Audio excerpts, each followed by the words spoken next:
This is the Investor Connect podcast program. I'm Hall T. Martin. I'm the host of the show in which we interview angel investors, venture capital, family offices, private equity, and many other investors for early stage and growth companies. I hope you enjoy this episode.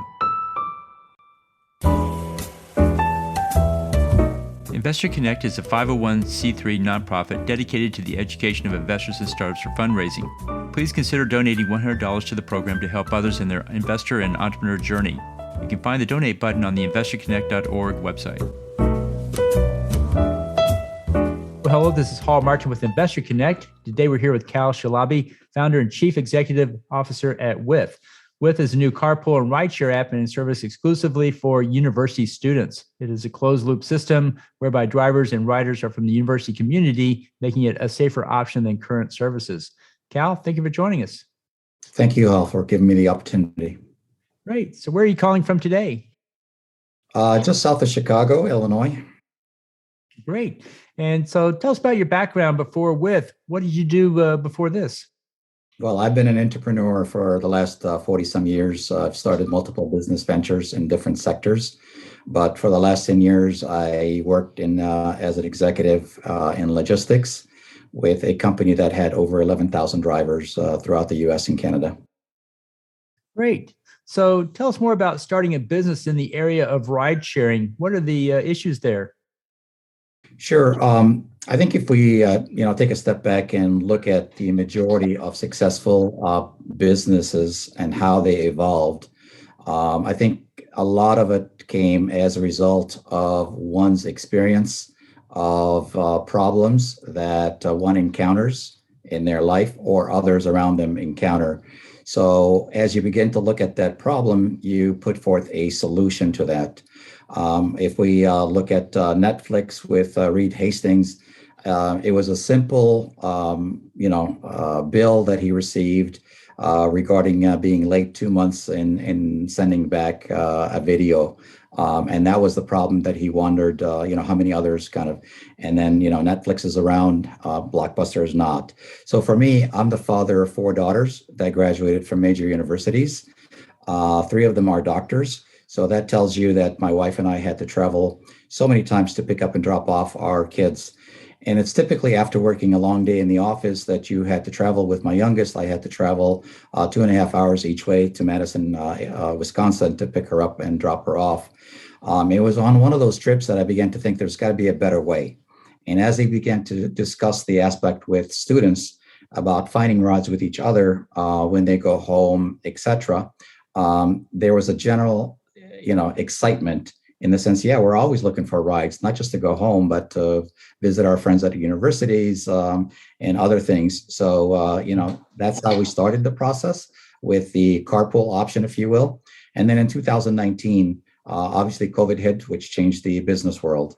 And what we began to hear from universities is that they were trying to create what they called a COVID bubble.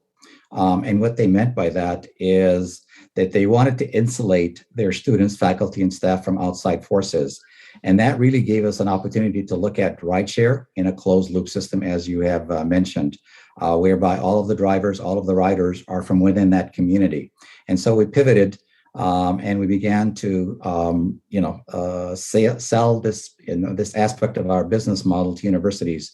And right now we've got around 23 universities with over 1 million students who are extremely interested in our product. And so we've just launched at the University of Alabama. Great. And so what is the challenge in starting a business here in the ride sharing space? I think, obviously the number one challenge the multiple challenges that one faces revolves around the aspect of, the monetary resource, having enough money to be able to execute your business plan, but also the human resource, finding the right team to be able to help you execute with the experience that they have. With right now, we've got almost 30 individuals that have extensive experience in multiple different aspects, whether it's marketing, HR, etc. That are able to sit there and help me and help the overall prospect of this being a successful endeavor. But what is the potential reward here? What can be made from this? Well, I think, for us, as we look at the aspect of, 5-year projections on the carpool and the rideshare aspect of it, we're looking at potentially the company being valuated after 5 years around $68 billion. And that is just based on the two service models, the carpool aspect of it and the rideshare aspect of it. But more importantly, Hall, than the rideshare and the carpool, I think all technology companies revolve around data and the monetization of data. So for us, it is an extremely important aspect. And the reason being is because of our customer base and the age of our customer base, 18 to 25. This is the most sought after data on a sector within the population. And the reason being is corporations look at this sector that if they can get them at this early stage in their life, that they potentially can have them for the next 40 years. So while the market for carpool is approximately $4 billion for us, and the rideshare market to be around $9 billion, we see that the market for the data that we generate is going to be even eclipsing both of those together. And here's the important factor of why. Most technology companies that monetize their data, they're monetizing it on one touch point, which is the geographic aspect. Where did you visit? That's why we see a lot of, if you visited a website, you see a lot of ads that come through on, trying to sell you because they know exactly where you visited. For us, students will be able to share also with us their demographics, what their gender is. That's number one. Number two, we'll also be able to elicit from them on a voluntary process. Just want to make sure that we understand the psychographic aspect of it. What are their hobbies? What are their interests? What are they studying in school? What's their, taste of music? What do they like to hear? And the reason we're going to be able to get this voluntarily from the students is as they travel together on a carpool, let's say trip, then wouldn't they like to know a little bit about each other so that they can break the ice and be able to talk with each other, have the right music, etc. So I think this decision-making process based on the data that they give us is going to make a much better, avenue for the rider and the driver to kind of match together. So what are the differences between you and your competitors? How are you different? Yeah, it's a great question. I think if there's one thing I'd like to do is thank Uber and Lyft for basically doing one thing. 10 years ago, Hall, if you were to ask a person hey, you're going to be able to jump in a car with a total stranger, and that stranger is going to be able to give you a ride from point A to point B, they would have thought that you're crazy. But Uber was able to overcome that and Lyft. And now we are facing a much different marketplace in the sense that this process of getting in a car with a stranger is a much normal process for us. So coming back to the aspect of what differentiates us from Uber and Lyft, there are four main differences between us and between Uber and Lyft. The number one value proposition is what we call is our closed loop system. And here, what we mean by that is all of our drivers are going to be vetted drivers through organizations, through the university, through their .edu. And so they are very known who they are. And all of our riders are going to be from that same community. So when we talked to organizations about that, they felt extremely comfortable that, hey, me knowing that I'm going to get in a car with a fellow student, it gives me a lot of relief. The second important value proposition that we're offering that is totally different than Uber and Lyft as we launch at the universities is the potential partnership with student organizations. We have begun a process of building relationship with the Student Government Association, which oversees all of the students at the university. We've also met with the 4 councils at the University of Alabama that represent 66 fraternities and sororities, and all of them are on board, as well as the faith-based organizations. All of them are on board with us in the sense of since every organization, their members can be either drivers or riders for us, why not turn that asset into a money-making aspect for them? So by partnering with us, they will be able to receive anywhere from $5,000 to $20,000 a year by turning their members into drivers and riders for us. The third value proposition that we offer that's different than Uber and Lyft is our pricing model. Right now, as we looked at the Tuscaloosa campus of the University of Alabama, students there were actually paying anywhere from $12 to $40, depending on time, depending on surge, depending on distance.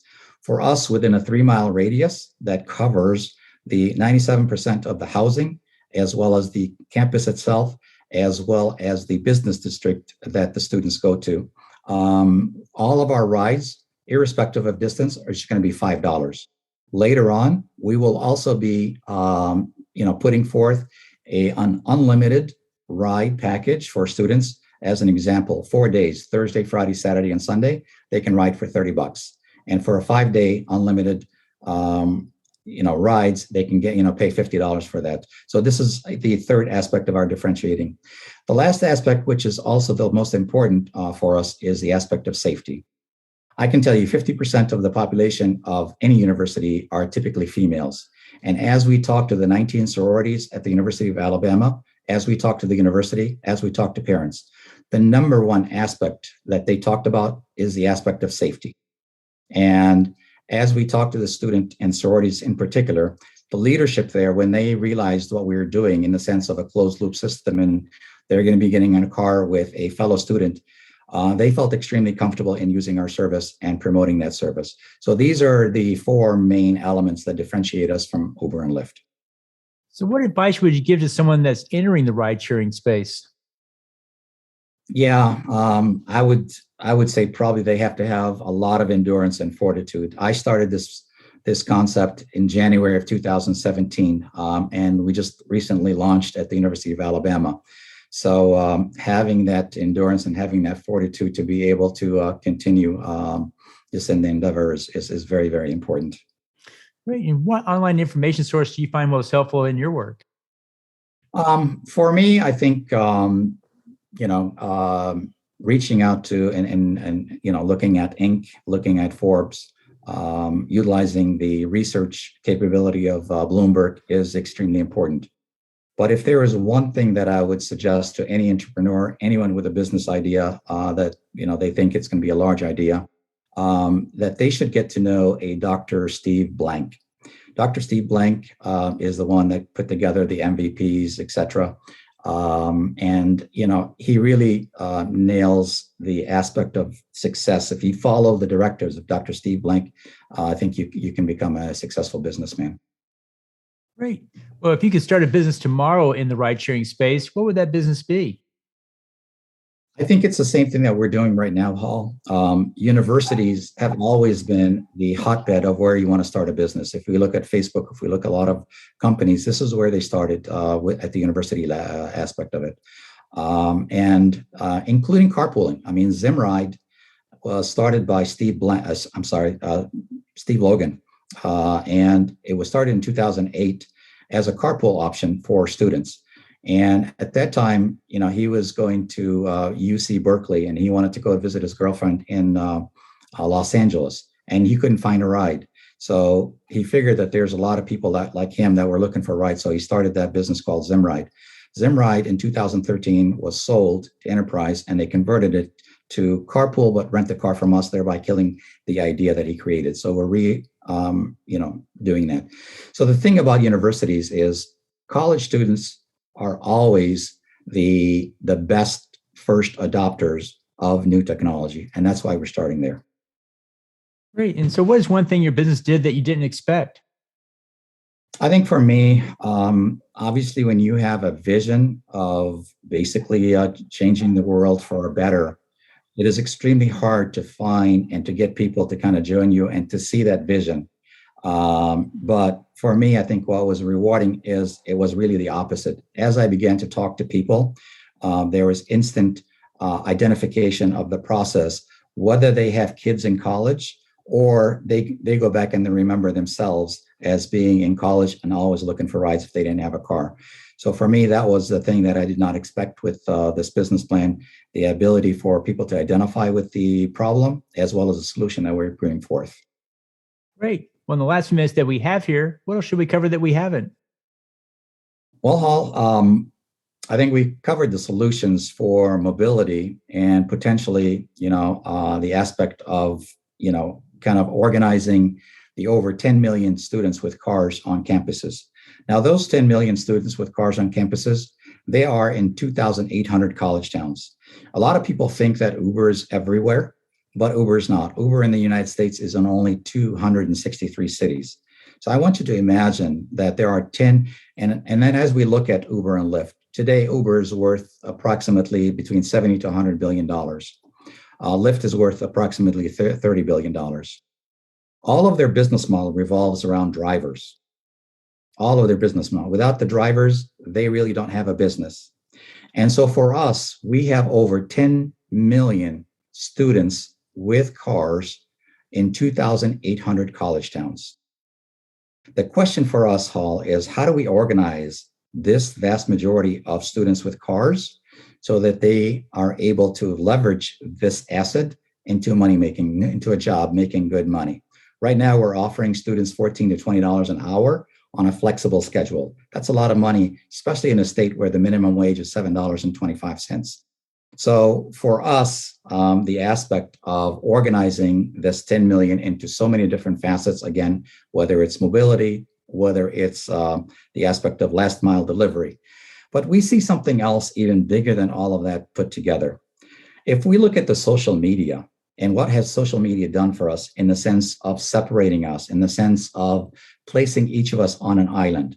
When we look at Twitter, we look at a company that allows people to kind of put their thoughts out there, but you're really on an island putting your thoughts, trying to get a reaction from someone.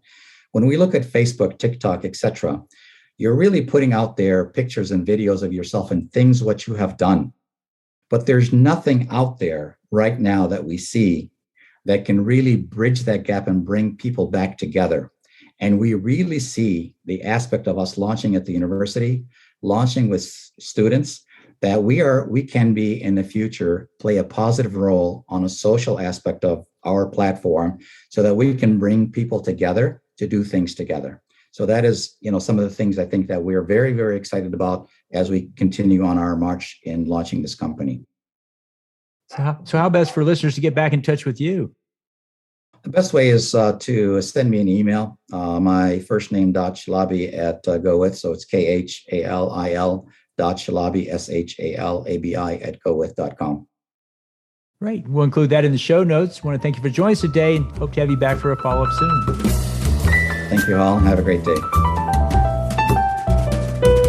Investor Connect helps investors interested in startup funding. In this podcast series, experienced investors share their experience and advice. You can learn more at investorconnect.org. Hall T. Martin is the director of Investor Connect, which is a 501c3 nonprofit dedicated to the education of investors for early stage funding. All opinions expressed by Hall and podcast guests are solely their own opinions and do not reflect the opinion of Investor Connect. This podcast is for informational purposes only and should not be relied upon as a basis for investment decisions.